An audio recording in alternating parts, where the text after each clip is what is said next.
13 अप्रैल 2024 की रात में इजराइल पर ईरान की तरफ से 170 बॉम्बर ड्रोन और 300 मिसाइलों से अटैक किया गया और फिर अगले दिन इस हमले के बाद ईरान से जश्न में झूमते हुए लोगों की तस्वीरें भी सामने आई थी। ये पहला मौका था जब ईरान ने इजराइल पर हमला करने वाली बात को खुले तौर पर एक्सेप्ट किया और इसे ऑपरेशन ट्रू प्रॉमिस का नाम दिया था। इसके अगले दिन इजराइल ने बताया कि ईरान के सभी हमलों को इंटरसेप्ट कर लिया गया था और साथ में यह भी बता दिया गया कि वो चुपचाप बैठने वाले नहीं है। आज से 45 साल पहले एक दूसरे के सबसे अच्छे दोस्त रहने वाले ईरान और इजराइल के खराब होते रिश्तों के पीछे आखिर क्या वजह है, ये लड़ाई कहां तक पहुंचने वाली है और अगर बड़ा युद्ध हुआ तो इसका भारत के साथ साथ पूरी दुनिया पर क्या प्रभाव पड़ सकता है। ईरान और इजराइल मिलिट्री पावर के मामले में एक दूसरे से कितने ताकतवर और वो कौन कौन सी बातें हैं जिन दोनों देशों को युद्ध के मैदान में ज्यादा प्रभावशाली बनाती है, इन सभी के अलावा और भी बहुत से सवालों के जवाब आपको आज के इस वीडियो में मिलने वाले हैं। तो इस वीडियो में शुरू से अंत तक जुड़े रहिएगा कि अगर ये बात सही है, आज की सिचुएशन देखकर और समझ करके शायद आपके लिए यकीन करना मुश्किल है, मगर ये बात सही है कि ईरान और इजराइल साल 1979 तक एक दूसरे के बहुत अच्छे साथी थे। इस कहानी की शुरुआत साल 1948 के आसपास होती है जब ब्रिटेन ने फिलिस्तीन पर अपना अधिकार खत्म करने के बाद इस जगह की जिम्मेदारी को यूएन के हाथों में सौंप दिया था। यूनाइटेड नेशन ने दो अलग अलग विचारों को अपनी कमेटी के सामने रखा, जिनमें से पहले विचार के अनुसार अरब और यहूदी लोगों के लिए दो अलग अलग देश बनाए जाने की बात कही गई थी और दूसरा विचार ये था कि सिर्फ एक ही देश रखा जाए जिसमें दोनों तरह के लोग एक साथ रहेंगे। यूनाइटेड नेशन में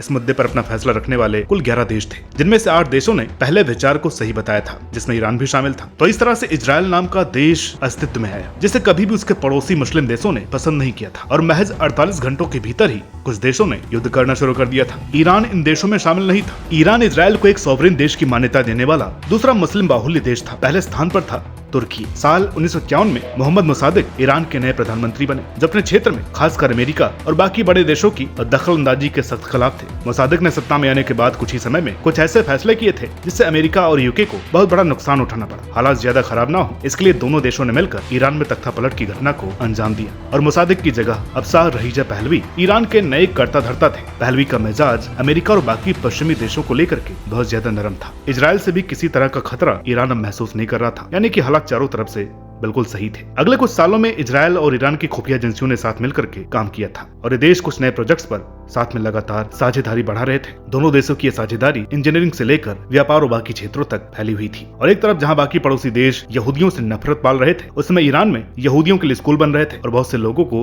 रोजगार भी उपलब्ध करवाया जा रहा था। सब कुछ बढ़िया रफ्तार से सही दिशा में चल रहा था और फिर साल 1979 का साल आता है जब ईरान में इस्लामिक क्रांति की शुरुआत हुई और ईरान ने अपने नए मुखिया के नेतृत्व में खुद के इजराइल और अमेरिका के बढ़ते रिश्तों को पूरी तरह से खत्म कर दिया। ईरान अब अमेरिका को अपना सबसे बड़ा दुश्मन मान रहा था और उसे सबसे बड़े शैतान का नाम मिल गया था। इजराइल ईरान की नजरों में अमेरिका का सबसे अच्छा और जरूरी दोस्त था, तो उसे छोटा शैतान कहा जाने लगा। 90 के दशक में यह खींचतान अपने चरम पर पहुंच गई। ईरान ने धीरे धीरे इजराइल के खिलाफ हमास जैसे संगठनों को मदद देना शुरू कर दिया था, जिससे इजराइल के आसपास बहुत सारे आतंकवादी संगठन खड़े हो गए थे और अब ईरान मिडिल ईस्ट में इजराइल का सबसे बड़ा दुश्मन बन गया था। इस बात को अगर इजराइल के तत्कालीन प्रधानमंत्री के शब्दों में कहें तो एक समय का सबसे अच्छा दोस्त अब उनके लिए हिटलर से भी ज्यादा खतरनाक बन गया था। यहाँ से लगातार हालात खराब ही होते चले गए। दोनों देशों ने एक दूसरे को हराने के लिए प्रॉक्सी वार्स का सहारा लिया। इजराइल और अमेरिका को ईरान के कुछ बड़े वैज्ञानिकों और बाकी बड़े लोगों की मौत का भी जिम्मेदार बताया गया। मोहसिन फखरीजादे, जो ईरान को परमाणु शक्ति संपन्न देश बनाने का प्रयास कर रहे थे, उनकी हत्या का आरोप मोसाद पर लगाया जाता है। जनवरी 2020 में अमेरिका के ड्रोन हमले में कासिम सुलेमानी की हत्या हो गई थी और इसके अलावा भी दोनों देशों ने ईरान को कमजोर बनाने का लगातार प्रयास किया है। इजराइल किसी भी तरह ईरान को परमाणु हथियार बनाने से रोकना चाहती है और दूसरी तरफ ईरान की भी कोशिश यही है कि वो किसी तरह अमेरिका के प्रभाव को खत्म कर सके और इसके लिए मिडिल ईस्ट में इजराइल को खत्म करना जरूरी है और इसके लिए ईरान फिलिस्तीन वाले मुद्दे को पूरी तरह से भुनाने की कोशिश में लगा हुआ है। ईरान और इजराइल के इस खेल में 1 अप्रैल 2024 को एक नया पन्ना खुला जब इजराइल के हमलों में इजराइल के मोहम्मद रजा जहीदी को मार दिया गया। जहीदी ईरान की प्राइवेट आर्मी IRCG के टॉप कमांडर थे, जिसे सीरिया में एयर स्ट्राइक के जरिए इजराइल ने खत्म कर दिया। इसके बाद ईरान ने अपने कमांडर की मौत के बदले में इजराइल पर 13 अप्रैल की रात को हमला कर दिया, जिसके बारे में हमने आपको वीडियो के शुरुआत में ही बता दिया है। और क्योंकि इजराइल को इस हमले की आशंका थी, इसलिए इजराइल को इस हमले से कोई ज्यादा नुकसान नहीं हुआ, क्योंकि इजराइल का एयर डिफेंस सिस्टम दुनिया में सबसे बेहतरीन सिस्टम है। आयरन डोम और द एरो की काबिलियत पर जितने सवाल हमास हमले के बाद खड़े हुए थे, उनका जवाब इस हमले से आप लोगों को मिल गया होगा। इस वीडियो पर काम करते समय मिडिल ईस्ट में तनाव की स्थिति बनी हुई थी और एक भी गलत फैसला अब इस क्षेत्र में एक खतरनाक युद्ध की वजह बन सकता है। जानकार लोगों की माने तो ईरान ने खुद को इस काबिल बना दिया है कि वो एक सप्ताह के भीतर बड़ी संख्या में परमाणु हथियार तैयार कर सकता है। और रही बात इजराइल की, तो ये देश भी परमाणु हथियारों से लैस है, भले इस बात को इजराइल ने कभी स्वीकार नहीं किया है। इस तरह दोनों देशों के बीच खींचतान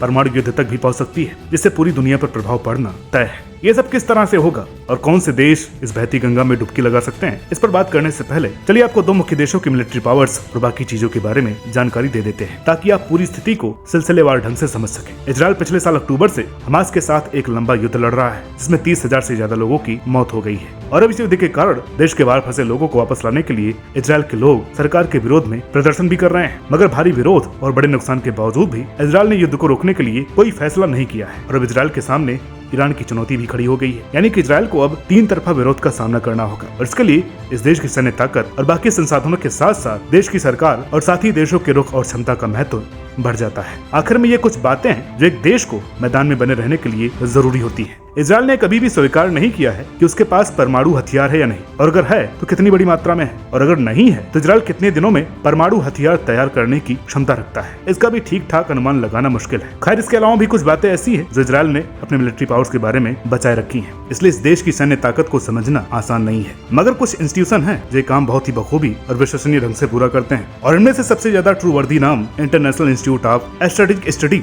यानी IISS है, जिसके अनुसार इजराइल का रक्षा बजट ईरान से 7 गुना बड़ा है। साल 2022 और 2023 के आंकड़ों को लेकर के चलें तो इजराइल का यह बजट $19 अरब के आसपास था, और ईरान इस लिस्ट में $7.5 अरब के साथ इजराइल से काफी दूर था। इसी इंस्टीट्यूट की रिपोर्ट के अनुसार इजराइल के पास 340 लड़ाकू विमान है, जो हवा में इस देश को मजबूत बनाने का काम करते हैं। इजराइल के पास F-15 और F-35 जैसे आधुनिक और विकसित लड़ाकू विमान मौजूद हैं, जो किसी भी देश के रडार और डिफेंस सिस्टम को मात दे सकते हैं। बात ईरान की करें तो यहाँ विमानों की संख्या 320 के आसपास बताई जाती है। ईरान के पास इजराइल की तुलना में कम विकसित और पुराने विमान बड़ी संख्या में मौजूद है। ये देश आज भी 60s के F-4S और F-14S को लेकर के चल रहा है, और ये बात ईरान को हवा में इजराइल से कमजोर बनाती है। मगर ईरान ने 80 के दशक से मिसाइल्स और ड्रोन्स पर बहुत भारी काम किया है, और ये हथियार ही सही मायनों में ईरान को किसी भी मुस्लिम देश और यहाँ तक कि अमेरिका और इजराइल के सामने खड़े होने के लिए ताकत देते हैं। हाल फिलहाल में इजराइल और उससे पहले पाकिस्तान पर ईरान ने अपनी इसी ताकत का बखूबी इस्तेमाल किया था, और अब अगर युद्ध हुआ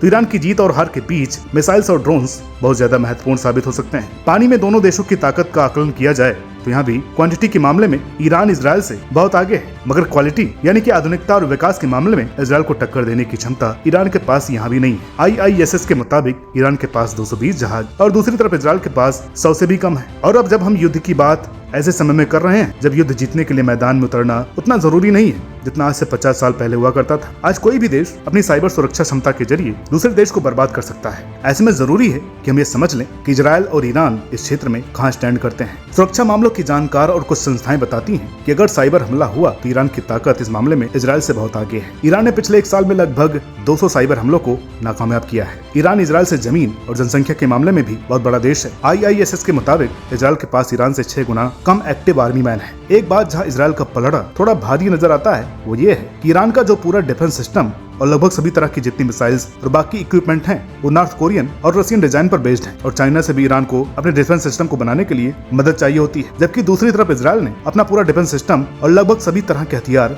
खुद ही तैयार किए हैं, और यह देश हथियारों को तैयार करने के मामले में किसी दूसरे देश पर ज्यादा डिपेंडेंसी नहीं रखता है। इजराइल आज की तारीख में हथियारों के एक्सपोर्ट और मैन्युफैक्चरिंग का बहुत बड़ा हब बन गया है, जिससे इस देश को युद्ध की स्थिति में इकोनॉमिकली बहुत बड़ा बूस्ट मिलता है। चाइना और रशिया ईरान को सिर्फ इसलिए फेवर करते हैं क्योंकि मिडिल ईस्ट में अमेरिका के विरुद्ध एक मजबूत दावेदार खड़ा करना चाहते हैं, और इसलिए इजराइल को कमजोर बनाना जरूरी है, जिसके साथ अमेरिका खड़ा हुआ है। इजराइल युद्ध के मैदान और मैदान के बाहर कितनी बड़ी ताकत रखता है और कौन से लोग इस देश को बैक करते हैं, इस पर हमने एक पूरा वीडियो कुछ दिन पहले अपलोड किया था। आप उस वीडियो से इजराइल को पूरी तरह से आसानी से समझ सकते हैं। फिलहाल हम यहाँ आपको बताते हुए चले कि ईरान और इजराइल की सैन्य शक्ति में सबसे बड़ा अंतर क्वांटिटी और क्वालिटी को लेकर के है, जिसमें इजराइल ईरान से ज्यादा ताकतवर नजर आता है। अमेरिका की तरफ से इजराइल को ट्रेनिंग में भी सहायता मिलती है, और साथ ही अमेरिका इजराइल को हर साल $3.8 बिलियन मिलिट्री असिस्टेंट भी प्रोवाइड कराता है, जो ईरान के केस में हमें नजर नहीं आता है। चलिए अब समझ लेते हैं कि अगर युद्ध हुआ तो किस तरफ से कौन से देश मदद के लिए तैयार हो सकते हैं। इजराइल के पास आज की तारीख में अमेरिका सबसे बड़ी ताकत है, जिसने युद्ध में शामिल होने के लिए साफ इनकार कर दिया है। मगर डिफेंस सिस्टम के साथ UN में और बाकी जगहों पर अमेरिका इजराइल के लिए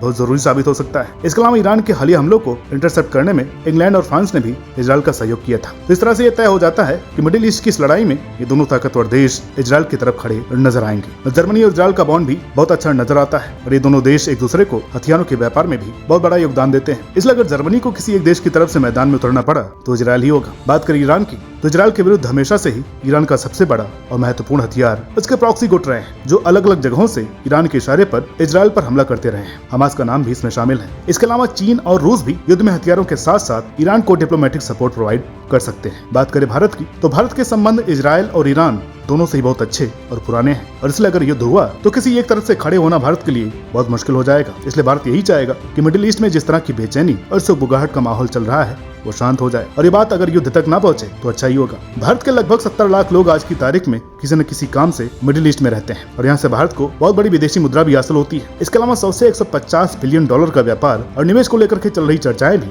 मिडिल ईस्ट में तनाव और युद्ध की स्थिति में प्रभावित हो सकती है, जो भारत के लिए बहुत घाटे का सौदा है। इजराइल और सऊदी अरब से भारत बहुत सी अलग अलग चीजों के लिए एक तरह से घनिष्ठता बढ़ाने का प्रयास कर रहा है। ये दोनों देश भारत के सेंसस को लेकर के बहुत सी चीजों को प्रभावित कर सकते हैं, इसलिए भारत ये कभी नहीं चाहेगा कि कभी भी युद्ध की स्थिति बने। लेकिन चाहने और ना चाहने से क्या होता है, और ये बात भारत को भी पता है कि मिडिल ईस्ट में तनाव की स्थिति के बढ़ने का क्या परिणाम उसके लोगों को भुगतना पड़ सकता है। हाल ही में रोजगार की तलाश में भारत से बहुत सारे मजदूर लोग बाहर के देशों की तरफ गए थे, जिनका एक बड़ा हिस्सा इजराइल में काम कर रहा है, और उनके अलावा भी बहुत सारे स्टूडेंट्स और बाकी भारतीय लोग मिडिल ईस्ट में अलग अलग देशों में रह रहे हैं। उनकी सेफ्टी के लिए भारत सरकार द्वारा अपने लोगों को इंडियन एम्बेसी से कनेक्ट करने के लिए कहा था, ताकि उनकी सुरक्षा को पुख्ता किया जा सके। भारत में मौजूद लोगों को भी विदेश मंत्रालय द्वारा अगली सूचना तक ईरान और इजराइल की यात्रा करने के लिए मना किया गया है। भारत के अलावा अमेरिका भी अपने लोगों को एहतियात बरतने की बात कह चुका है। इसलिए महसूस हो रहा है कि बहुत ज्यादा चांसेस है कि बहुत कुछ बड़ा अगले कुछ समय में मिडिल ईस्ट में घटित होते हुए देख सकते हैं। एक तरफ युद्ध की आशंकाएं और अनुमान लगाए जा रहे हैं, तो दूसरी तरफ ये बातें भी हो रही हैं कि जब रूस एक युद्ध में फंसा हुआ है तो उस स्थिति में ईरान इजराइल और अमेरिका से डायरेक्ट युद्ध में उतरने की गलती नहीं करेगा। और ये बात हमले के तुरंत बाद एक तरह से ईरान की तरफ से जाहिर भी कर दी गई थी। दूसरी तरफ इजराइल भी नहीं चाहेगा